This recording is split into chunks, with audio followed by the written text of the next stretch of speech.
किसान भाइयों, समाधान एग्रो इन्फोटेक लिमिटेड राऊ जिला इंदौर की ओर से आज हम हमारे जितने कृषक बंधु इस वेंडरों के माध्यम से हमारे इस प्रशिक्षण कार्यक्रम में जुड़े हुए हैं, आज हम उन्हें बात करेंगे एक फलों का राजा जिसे कहा जाता है और जो एक व्यावसायिक फसल के रूप में पूरे भारतवर्ष पूरे विश्व में ये जो फसल है ये है आम की जो खेती है वो हम निम्नलिखित बिंदुओं पर हमारे किसान भाइयों को जानकारी देंगे। और मेरे सभी कृषक बंधुओं से मेरा निवेदन है कि वे जो भी हम आपको ये बताते जा रहे हैं तकनीक, उसका स्क्रीनशॉट लेते जाएं, जिससे कि उन्हें जो है ये फसल के बारे में विस्तृत तकनीक जानकारी प्राप्त हो सके। सामान्य जानकारी, जल प्रबंधन, खरपतवार प्रबंधन, कीट व्याधि प्रबंधन, पोषण प्रबंधन, आर्थिक समीक्षा और उसके बाद इसकी जो कैनोपी प्रबंधन है उसके बारे में भी हम आपको जानकारी देंगे।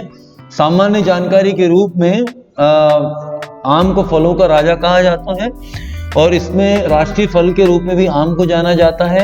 आम के जो उत्पादक राज्य हैं वो है आपके उत्तर प्रदेश, कर्नाटक, आंध्र प्रदेश, बिहार, गुजरात, तमिलनाडु, महाराष्ट्र और मध्य प्रदेश जो है उसमें भी आजकल आम की जो है सघन पद्धति से आम लगाया जा रहा है। खासकर जो तोतापरी आम है वो हरदा, होशंगाबाद और बैतूल जिले में करीब 270 एकड़ के अंदर में इसका रोपण किया जा चुका है और करीब ये समझिए कि 91,000 तोतापरी के पौधे जो उनकी रोपणी इन 3 जिलों के अंदर में हो चुकी है। और मध्य प्रदेश में अगर देखें तो जो आम का जो रकबा है वो करीब 50,000 हेक्टेयर में इसको किया जाता है।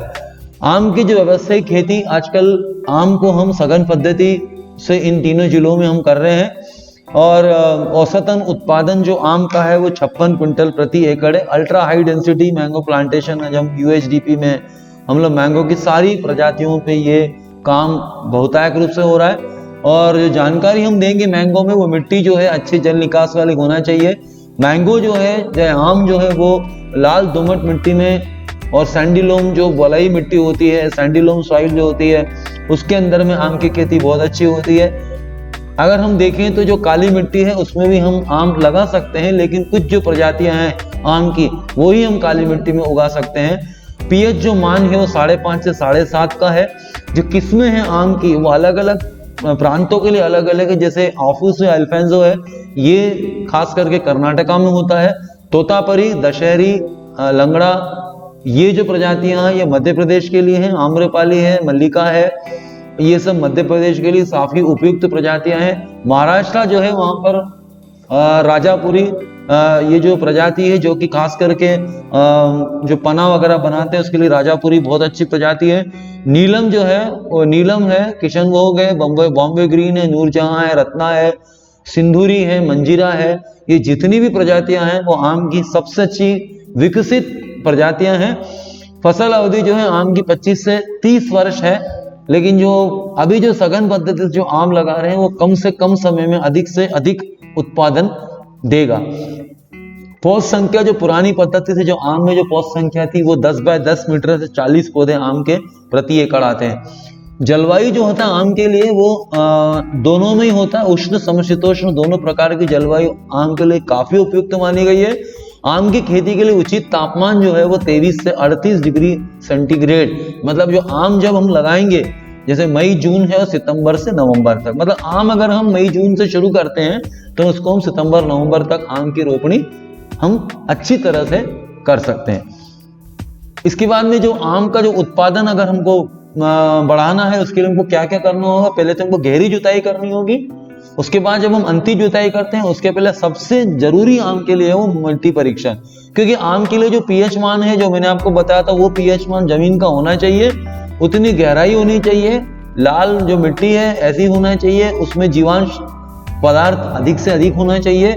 लेकिन हम जब रोटावेटर करते हैं उसके पहले सबसे पहले हमें इसे क्या करना है, जो गोबर की खाद है उसमें ट्राइकोडर्मा, सिडोमोनास और उसमें माध्यम कल्चर से उसको उपचारित कर लें। अच्छी प्रजाति का चुनाव करें, जो प्रजाति आपको बताई गई है वो प्रजाति का चुनाव करें। उसके लिए जो टी बडिंग जो पौधे होते हैं, स्टोन ग्राफ्टिंग है, ये जो ग्राफ्टिंग है, विनियर ग्राफ्टिंग है, ये सब आम में बहुत अच्छी मानी गई है। पौधरोपण से पहले जो पौधे हैं उनको उपचारित करके ही हम उसको लगाएं। उसके बाद में पौधों की आजकल आम भी जो है वो रेस बेड के ऊपर करने लग गए हैं। पानी का प्रबंधन अनिवार्य रूप से टपक सिंचाई से ही करना है। ड्रिप इरिगेशन से आम की खेती सबसे सफलतम है। फ्लड इरिगेशन से आजकल बहुतायत किसानों ने आम जब लगाते हैं तो पहले वो टपक सिंचाई मांगते हैं, फिर वो बोलते हैं हमको पौधा दे। जल विलय खादों का नियमित उपयोग प्रति वर्ष 1 वर्ष 2 वर्ष 3 वर्ष 4 वर्ष 5 वर्ष, अभी हमको आगे के हम आपके अध्याय में हम आपको बताएंगे। जैविक एवं जैविक कीटनाशक जैविक खादों का हमको फसल पर उपयोग करना है। समन्वित कीट एवं व्याधि प्रबंधन को अपनाना है। आम को आर्थिक नुकसान की क्षमता से हमेशा हमको ऊपर रखना है, लागत कम और जो मुनाफा है वो ज्यादा से ज्यादा। आम की जो पौधरोपण विधि है जैसे इसमें बताया गया है 4 बाय 3 मीटर, मतलब कतार से कतार की दूरी 4, पौधों से पौधे की दूरी 3, और जो ड्रिपर है वो ऑनलाइन ड्रिपर मतलब जो ड्रिपर नली के बाहर होता है उसमें आम में ड्रिपर लगाते हैं। 2 ड्रिपर लगाते हैं 6-6 इंच की दूरी पर, 4-4 लीटर की 2 ड्रिपर। और बाद में जब आम बड़ा होता है तो उसमें हम लूप सिस्टम करते हैं। लूप सिस्टम जो होता है उसके अंदर में 8-8 लीटर के 4 ड्रिपर लगा जाते हैं, मतलब 8 चौक 32, क्योंकि आम की जो वाटर रिक्वायरमेंट है जिसके बारे में हम आगे बात करेंगे। ड्रिपर से ड्रिपर की दूरी 60 सेंटीमीटर और जो पौध संख्या है 4 बाय 3 मीटर पर 333 पौधे। और पहले कितने पौधे आते थे? 40 पौधे, जब हम इसको 10 बाय 10 मीटर के ऊपर लगाते थे। अब हम कितने हुए? 4 बाय 3 मीटर, मतलब अगर हम फीट में लेंगे तो 13 बाय 11 जो है फीट, इसके ऊपर हम आम लगाते हैं। कतार से कतार की दूरी अभी बताया आपको 4 मीटर, पौधों से पौधे की दूरी 2 या 3 या 2 मीटर। पौध संख्या जो है वो 674 या 333। पहले बहुत ही सघन लगाते थे आम को 3 बाय 2 मीटर पे, लेकिन 4 बाय 3 मीटर है वो सबसे सही अनुसंधान कार्य जब किए गए आम के ऊपर, तो 4 बाय 3 मीटर सबसे उपयुक्त माना गया। अब आप देखेंगे कि आम की जो ड्रिप सिंचाई से जो समय तालिका है, आप ये देखेंगे कि जो आम से जब हम ड्रिप सिंचाई से पानी दे रहे हैं तो अधिक से अधिक पानी जो है वो आम को कितना दिया जा रहा है? 1 वर्ष में अधिक से अधिक पानी जो है वो कितना दिया जा रहा है आम को? 1 लीटर और 1.9 मिलीमीटर। उसी प्रकार 4 वर्ष से आगे जो आम है उसको जो पानी सबसे ज्यादा कितना लग रहा है? 9 लीटर। यही हम अगर फ्लड इरिगेशन से करते हैं तो 9 और 9 18, 20 से 25 लीटर पानी जो है प्रतिदिन प्रति पौधा। अगर 333 पौधे हैं तो उसका हम अगर गुणा करेंगे तो उतना पानी हमको, उतनी व्यवस्था पानी की हमको प्रतिदिन करके रखनी है। बात आती है खरपतवार प्रबंधन की। पारंपरिक विधि, यांत्रिक विधि, रासायनिक विधि। आम के लिए खरपतवार नाशक ज्यादा नहीं डालना है। अगर 2 आम के बीच में जगह है तो हम हुड लगा करके जो बहुवर्षीय खरपतवार जैसे कांस है, दूबा है, गुंदला है, इनको हम चुनिंदा खरपतवार नाशक जैसे ग्लाइफोसेट वगैरह भी हम डाल सकते हैं, लेकिन पौधे को बचा करके हम डाल सकते हैं। ग्लाइफोसेट का भी छिड़काव हो सकता है, लेकिन पौधों को बचा करके हमको करना है। अगर हम अंतर्वर्ती फसल में कोई फसल ले रहे हैं तो हमको ग्लाइफोसेट नहीं डालना है। ग्लाइफोसेट हम 3 साल के बाद ही हम ग्लाइफोसेट का उपयोग आम में कर सकते हैं, क्योंकि जैसे पौधे बड़े होते जाते हैं, कैनोपी बढ़ती जाती है, खरपतवार भी आम में जरूर होंगे। बात करते हैं हम कीट एवं व्याधि प्रबंधन की, जो कि आम को सबसे ज्यादा आर्थिक नुकसान करता है। कीट एवं व्याधि प्रबंधन। मिलीबग आम में बहुत आता है। मिलीबग, मैंगो मिलीबग हम बोलते हैं। इसके लिए नीम ऑयल, कार्बोसल्फान, मोबिल ऑयल जो है उसको हम आम के तनों पे लगा देते हैं, जिससे कि जो मिलीबग है वो चढ़ने में असमर्थ होता है। फल मक्खी जो फ्रूट फ्लाई आम के अंदर आती है, जुलाई अगस्त के महीने में उसको अटैक करती है। जब आम 1 साल का, 2 साल, 3 साल के बाद जब आम होता है उस समय ये फल मक्खी शुरू होती है। जब आम में फलन शुरू होती है उस समय फ्रूट फ्लाई आता है। इसके लिए फेरोमोन ट्रैप, मेलाथियान, इस तरह की जो दवाई है वो फ्रूट ट्रैप हमको लगाना है। फेरोमोन ट्रैप भी लगाना है, फ्रूट ट्रैप भी लगाना है। फ्रूट ट्रैप हमको 1 एकड़ में 5 लगाना है। फेरोमोन ट्रैप भी 1 एकड़ में 5 लगाना है। फ्रूट ट्रैप लगाएंगे तो उसके अंदर एक मिथाइल यूजिनॉल नाम का केमिकल होता है। जो नर है वो उड़ के आएगा, मिथाइल यूजिनॉल में उसकी दुर्गंध जो आती है, जो उसकी जो फ्यूम्स आती है, उसके कारण वो नर जो है वो गिर के खत्म हो जाता है। बात होती है मैंगो लीफ हॉपर। सबसे खतरनाक जो होता है वो मैंगो लीफ हॉपर है, जो कि इसके लिए क्या करते हैं, रोगग्रस्त जो फल है उसको खेत से निकाल देना चाहिए। इमिडाक्लोपिड का लक्षण दिखते ही हमको स्प्रे करना है। फॉस्फेमिडोन का स्प्रे कर सकते हैं, डाइमिथोएट का स्प्रे कर सकते हैं। डाइमिथोएट जो है उसके साथ में हम क्या ले सकते हैं, घुलनशील गंधक भी ले सकते हैं, दोनों को मिला के हम छिड़काव कर सकते हैं। Mango leaf weber, mango leaf weber मतलब एक तरह का जाली बनाता है, इसके लिए रोग ग्रसित पौधों को हमको निकाल देना है, लेमड़ा साइलोहेलेथ्रिन का स्प्रे करना है, एसिफेट, क्लोरोपाइरीफास, और हम जो फेरोमोन ट्रैप लगा रहे हैं उससे भी हमको काफी फायदा मिल जाएगा।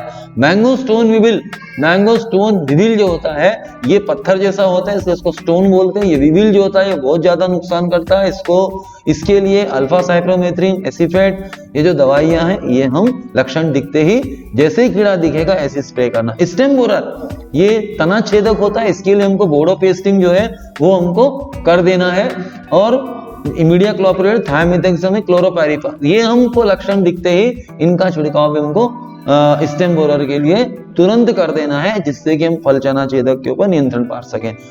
आम के अंदर जो रोग लगते हैं, एंथ्रेक्नोज शुरुआत की अवस्था में आम में दिखता है, इसके लिए क्लोरोथाइनिल, मैनकोजेब, प्रोपिनेब, ये जो दवाइयां अनुशंसित की गई हैं इनका छिड़काव लक्षण देखते ही करना है। पाउडरी मिल्ड्यू मतलब भभूतिया, ये भभूतिया रोग जो है आम में बहुत आता है, इसके लिए माइक्लोब्यूटानिल, सल्फर, प्रोपिनेब, हेक्साकोनाजोल। शुरुआत कैसे करनी है, सल्फर से शुरू करना है, उसके बाद में कौन सी दवाई देनी है, हेक्साकोनाजोल, उसके बाद में क्या देना, प्रोपिनेब, फिर माइक्लोब्यूटानिल। इस तरीके से क्रमवार हमको उसकी परिस्थिति के अनुसार, प्रकोप के अनुसार हमको दवाइयों का चयन जो किया गया है वो ही करना है। बात आती है गमोसिस की। गमोसिस वहां आता है जहां पे ड्राई कंडीशन हो, जब पानी का इसके ऊपर हास होने लगता है तो गमोसिस आता है। इसमें एक प्रकार का गोंद निकलता है, जो गोंद जो होता है डिप्लोडिया बोलते हैं। इसके लिए कॉपर ऑक्सीक्लोराइड बैक्टीरियानाशी का स्प्रे करना है। बैक्टीरियल कैंकर, ये विषाणु रोग है, बैक्टीरियल डिजीज है, इसके लिए कॉपर ऑक्सीक्लोराइड, मैनकोजेब, प्रोपिनेब, बैक्टीरियानाशी इनका स्प्रे करते रहे। बात आती है अब ये जो माल फॉर्मेशन है इसमें गुच्छा बन जाता है, और एक बार अगर गुच्छा बन गया, माल फॉर्मेशन जो माइकोप्लाज्मा से आता है, रोग प्रतिरोधी किस्मों का चयन करना है, रोग ग्रसित शाखा को, ये जो गुच्छे हैं इनको तोड़ करके निकाल देना है, और हमको ये जो माल फॉर्मेशन है इसका मैनेजमेंट मैंगो में दिसंबर महीने से चालू करना है। दिसंबर महीने में ही हमको, क्योंकि जब फरवरी में जब बसंत ऋतु आती है उस समय आम में मोहर शुरू हो जाती है, तो मोहर आने से पहले दिसंबर जनवरी में इसकी प्लानिंग कर लेना है, नीम तेल का स्प्रे कर देना है। NAA, नेप्थिलीन एसिटिक एसिड 100 ppm, ये जो हमने दर्शाया गया है ये 0.5 मिली प्रति लीटर के हिसाब से दिसंबर माह में ही हमको NAA का छिड़काव कर देना 100 ppm। बैक्टीरियानाशी, मैनकोजेब, कॉपर ऑक्सीक्लोराइड, इनका छिड़काव हमको उसके ऊपर कर ही देना है, नियमित रूप से कर देना है। इसके साथ हम ANA भी जो है वो भी हम मिला सकते हैं, और NNA हमको करना है। फोमा ब्लाइट जो होता है, ये इसका लक्षण आप देख रहे हैं, मैंगो के फ्रूट की पूरी क्वालिटी जो है वो खत्म हो जाती है। इसके लिए कॉपर ऑक्सीक्लोराइड, मैनकोजेब, बैक्टीरियानाशी का स्प्रे करना है। बात आती है स्कैब की। मैंगो स्कैब जो होता है वो फफूंद रोग है, इसके लिए जिनेब, Z78, क्लोरोथाइनिल, मैनकोजेब, कॉपर ऑक्सीक्लोराइड। इसके लिए हम इसको जो जिनेब है ये सबसे असरकारक है, इसके लिए कॉपर ऑक्सीक्लोराइड भी कर सकते हैं, क्लोरोथाइनिल भी कर सकते हैं। सूटी मोल्ड किससे आता है, जब ये हॉपर आती है, मैंगो लीफ हॉपर, ये जुलाई अगस्त सितंबर के महीने में ये एक स्त्राव छोड़ देती है। इसके लिए सबसे पहले हमें क्या करना है कि एक जो सर्फेक्टेंट है, जो कोई भी चिपको है, उससे सबसे पहले हमें उसको धो लेना है पूरे पौधों को। उसके बाद फिर नीम ऑयल का स्प्रे करना है, फिर इमीडिया क्लोप्रिड करना है, फिर कॉपर ऑक्सीक्लोराइड करना है, फिर सल्फर करना है। बात आती है पोषण प्रबंधन। पोषण प्रबंधन जो आधार खाद है, वो जब आम के हम जब गड्ढे बनाते हैं 2x2x2 के या 3x3x3 के, उसमें ये आधार खाद को मिला के डालना है। गोबर खाद, पोटैश, सिंगल सुपर फास्फेट, पोषक तत्व, मैग्नीशियम सल्फेट, नीम कली आवश्यक रूप से, माइकोराइजा आवश्यक रूप से। अगर हम जैविक खाद डालते हैं उसमें हमको क्या क्या लेना है, पीएसबी लेना है, एज़ोटोबैक्टर लेना है, जिंक एक्टिवा लेना है, पोटाश मोबिलाइजर, ये सारी खादें मिला करके हम दे सकते हैं। अगर वर्मी कंपोस्ट देंगे तो हमें रासायनिक खाद नहीं मिलाना है। बात आती है आवश्यकता उर्वरक की। पहले वर्ष में नाइट्रोजन इतना जाना चाहिए जो बताया गया है 5 किलो गोबर का खाद, दूसरे वर्ष में भी 5 किलो, तीसरे वर्ष 10 किलो, और चौथे वर्ष के आगे 15-15 किलो हर साल हमको आम में डालना है। कब डालना है गोबर का खाद? नवंबर और दिसंबर के माह में। फरवरी मार्च में रासायनिक खाद डालनी है, और ये जो दिखाया गया है ऑर्गेनिक खाद, ये नवंबर दिसंबर में हमको आम में दे ही देना है अनिवार्य रूप से। जब नवंबर माह में, सितंबर में तो आम रेस्ट करता है, न्यूट्रल रहता है, हाइबरनेट करता है, लेकिन जब नवंबर दिसंबर माह आता है तो आम जो है वो जगने लगता है, तो उसे ये खादें देना है। बात आती है हमारी ड्रिप फर्टिगेशन की। पहले साल में कौन सी खाद देना, दूसरे तीसरे चौथे बार वेंचुरी या फर्टिलाइजर टैंक से हमको ड्रिप खाद देनी है, ये बताया गया। देखिए जुलाई सितंबर जनवरी माह, ये 2 माह में हमको यूरिया 1261 सफेद पोटाश, अगर पीएच मान ज्यादा है तो 1261 की जगह हम फास्फोरिक एसिड जो है वो भी इस मात्रा से हम आम में दे सकते हैं। प्रति सप्ताह ही हमको फर्टिगेशन करना है, रोज नहीं करना है। सप्ताह में एक बार हमको इसे, ये जो खुराक दी गई है इसे हमको सप्ताह में बांट लेना है और उसे देना है। तो ये जो तालिका दी गई, इसका स्क्रीनशॉट हमारे किसान भाई ले ले तो उनके लिए काफी उपयोगी होगा। बात आती है हमारी कुछ आवश्यक बातें हैं, ये बहुत जरूरी है, जैसे परनी छिड़काव है, किस खाद को किसके साथ मिलाना है, ये हमने इसमें दर्शाया गया है। कौन सी खाद किसके साथ मिलाएंगे, भले ही 2 टैंक बनाए, एक टैंक में कैल्शियम नाइट्रेट डालें और दूसरे में हम जो है फास्फोरिक एसिड, मैग्नीशियम सल्फेट। और ये परनी छिड़काव आम में जैसे शुरुआत की अवस्था में 19-19-19, 13-40, 13-52, 34 और पोटेशियम नाइट्रेट। बात आती है 19 सिंचाई और पारंपरिक सिंचाई। ये जो दिखाया गया है ये आपको जो है ज्वलंत उदाहरण है। ये जो फॉर्म दिखाया गया, इसमें पानी की बचत है, खाद की बचत है, ऊर्जा की बचत है, खरपतवार और रोगों में कमी आती है, बेहतर गुणवत्ता उत्पादन आता है और कम श्रम लागत इसमें आती गई। लेकिन अब आप एक से एक बात आपसे कर लें, हम आम फसल की जो आर्थिक समीक्षा है उसमें अगर हम देखेंगे तो ये बहुत जरूरी, हमने जो आर्थिक समीक्षा आपको दिखाई गई है कि आम जो है उससे 1 वर्ष में, 2 वर्ष में, 3 वर्ष में, 4 वर्ष में, आगे आप देखेंगे कि ये पूरी जो तालिका है इसमें हमने पूरी उसकी आर्थिक समीक्षा लागत की है।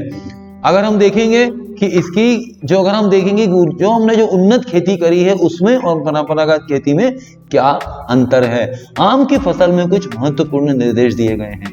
वो महत्वपूर्ण निर्देश क्या है, समय पर सिंचाई करना है। दूसरा, अशाखीय वृद्धि होने पर उसकी समय पर कटाई छटाई जरूर करना है। जब हम कटाई छटाई कब करते हैं आम की, इसमें दिखाया गया प्रशिक्षण के दौरान हमने कुछ प्रशिक्षण किए थे, उसमें दिखाया गया कि हमको इसकी जो छटाई करना है वो जब आम खत्म होने लग जाए, मतलब आपका मई जून का महीना है, जून में आम करीब करीब एंड हो जाता है, उस समय हमको इसकी छटाई करना है। लेकिन जब आम की हम पौध रोपणी करते हैं तो उसके 6 महीने के बाद, आम की जब रोपणी करते हैं तो पहले 6 महीने के बाद primary cutting, secondary punching, third punching, मतलब टर्शरी पंचिंग, पहला पंच मारते हैं, फिर उसके 2 महीने बाद दूसरा पंच मारते हैं, उसके 3 महीने बाद तीसरा पंच मारते हैं। तो ऐसे हमको करना है। जब आम बड़ा हो जाता है तब हमको साल में 2 महीने में आम की कटाई छटाई करना है। जब हम छटाई करते हैं उस समय कॉपर ऑक्सीक्लोराइड या बोडो मिश्रण जो होता है उसको लगा देना है जहां 4 हमने इसकी कटाई की है। तो ये कुछ क्रियाएं होती हैं वो हमको करना है।